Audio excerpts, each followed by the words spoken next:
So pa rin ni araw, so isa na namang malaking magandang bill na gumagawa ng mga headlines sa DC. Nagdiriwang ang mga politiko, nakikipagdebate ang mga kritiko, at ang iba pa sa amin. Naiwan kaming nagtataka, ano ba talaga ang ibig sabihin nito para sa aking pera? Narito ang katotohanan.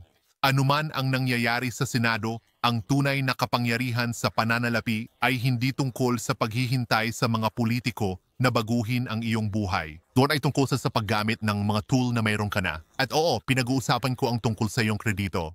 Habang nagtatalo ang mga mambabatas, tahimik na ginagamit ng mga mayayaman ang kredito bilang kanilang lihim na sandata, pagpopondo sa mga negosyo, pagtatayo ng mga asset, at pagsasalansan ng mga gantimpala, lahat ay may 0% na mga card ng interes.